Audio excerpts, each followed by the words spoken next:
அஸ்ஸலாமு அலைக்கும் and hi everyone. இன்றைக்கி நான் செஞ்சு காட்ட போகிற ரெசிபி வந்து சிக்கன் நக்கட்ஸ். இந்த நோம்பு நேரத்தில் வந்து நம்ம இஃப்தார் டைமில் ஃப்ரோசன் ஐட்டங்கள்லாம் வந்து கடையிலேருந்து வாங்காமல் இந்த மாதிரி நம்மளே வீட்டில் வந்து ரொம்ப ஈஸியாக பண்ணலாம். இந்த சிக்கன் நக்கட்ஸ் வந்து எப்படி பண்ணலான்னு இப்போ பார்த்துடலாம். இதுக்கு வந்து ஒரு 1/4 கிலோ அளவுக்கு நான் போன்லெஸ் சிக்கன் எடுத்திருக்கேன். இப்போ இந்த போன்லெஸ் சிக்கனை வந்து நான் ஒரு மிக்சியில் சேர்த்து நல்லா வந்து ஒரு கீமா மாதிரி நம்ம வந்து கிரைண்ட் பண்ணி எடுத்துக்கலாம். இந்த மாதிரி ஒரு 2-3 தடவை நம்ம பல்ஸ் பண்ணி எடுத்தோம்னா இந்த அளவுக்கு நமக்கு கீமா மாதிரி ஆயிரும். இப்போ வந்து இதில் 2 ப்ரெட்டு சேர்த்துருக்கேன். நான் ப்ரௌன் ப்ரெட் இல்லைன்னா மைதா ப்ரெட் நம்ம எதுனாலும் எடுத்துக்கலாம். இந்த ப்ரெட்டையும் சேர்த்து நல்லா அந்த மாதிரி ஒரு 2-3 தடவை பல்ஸ் பண்ணி எடுத்துகிட்டு இப்போ வந்து இது வந்து ஒரு பவுலில் சேர்த்துக்கலாம். இப்போ இந்த சிக்கன் நக்கட்ஸ்க்கு தேவையான ஒரு சில மசாலா பொருட்கள்லாம் இதோட சேர்த்துடலாம்.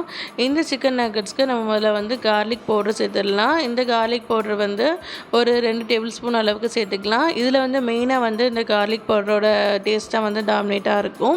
அப்புறம் வந்து ஒரு டேபிள் ஸ்பூன் அளவுக்கு ஒயிட் பெப்பர் பவுடர் நான் சேர்த்துருக்கேன்.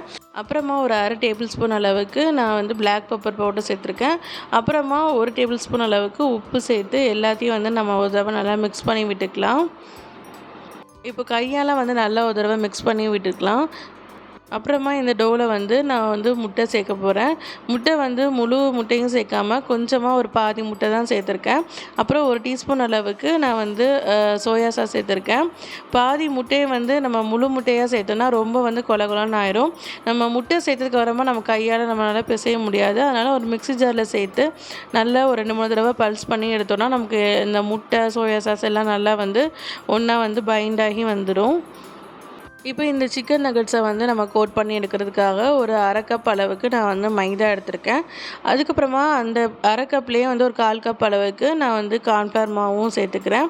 ரெண்டையும் ஒன்றா சேர்த்து நல்லா வந்து நம்ம மிக்ஸ் பண்ணி விட்டுக்கலாம். அதுக்கப்புறமா இதில் வந்து ஒரு 2 டீஸ்பூன் அளவுக்கு நான் வந்து சிக்கன் மசாலா சேர்த்துருக்கேன். சேர்த்து இந்த மாதிரி நல்லா வந்து நம்ம ஒரு தடவை மிக்ஸ் பண்ணி விட்டுக்கலாம்.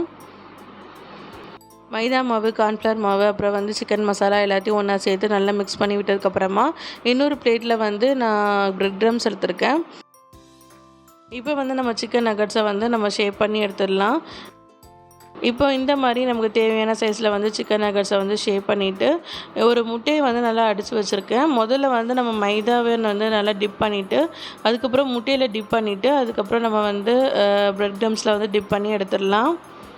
மைதாவில் டிப் பண்ணிவிட்டு நம்ம முட்டையில் டிப் பண்ணிவிட்டு நம்ம அதுக்கப்புறம் சேர்க்கும்போது நல்லா வந்து அந்த மைதா அப்புறம் இந்த முட்டை எல்லாம் நல்லா பைண்ட் ஆகி நமக்கு அந்த பிரெட் க்ரம்ஸை வந்து நல்லா வந்து நமக்கு வந்து பிடிச்சி வச்சிரும். அதனால் நமக்கு வந்து அந்த பிரெட் க்ரம்ஸ் வந்து நல்லா கீழே விழாமல் நமக்கு வரும். மீதி உள்ள சிக்கன்லேயும் இந்த மாதிரி மைதா மாவில் டிப் பண்ணி அப்புறம் நம்ம எக்கில் டிப் பண்ணி அதுக்கப்புறம் நம்ம வந்து பிரெட் க்ரம்ஸில் டிப் பண்ணி நம்ம எடுத்துக்கலாம். இந்த மாதிரி செஞ்சு நம்ம டப்பாவில் வந்து நம்ம ஃப்ரீஸ் பண்ணி நம்ம வந்து ஃப்ரிட்ஜில் வச்சுக்கலாம். நம்ம தேவையானப்போ ஒரு 10 நிமிஷம் முன்னாடி நம்ம வெளியே எடுத்து வச்சு நம்ம வந்து பொரிச்சு எடுத்துக்கலாம். இந்த மாதிரி நம்ம செஞ்சு வச்சு நம்ம ஃப்ரிட்ஜ்லேயும் ஸ்டோர் பண்ணி வச்சுக்கலாம். இப்போ வந்து ஒரு பேனில் வந்து எண்ணெய் ஹீட் பண்ணிவிட்டு நம்ம பொரிச்சு எடுத்துக்கலாம். இன்றைக்கி நான் வந்து டீப் ஃப்ரை பண்ணாமல் இந்த மாதிரி ஷாலோ ஃப்ரை தான் பண்ண போகிறேன்.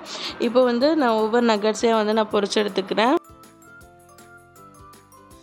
இப்போ நமக்கு ஒரு சைடு நல்லா பொரிஞ்சு வந்ததுக்கப்புறமா நம்ம மறு சைட்லேயும் வந்து நம்ம வந்து திருப்பி நம்ம பொரிச்சு எடுத்துக்கலாம்.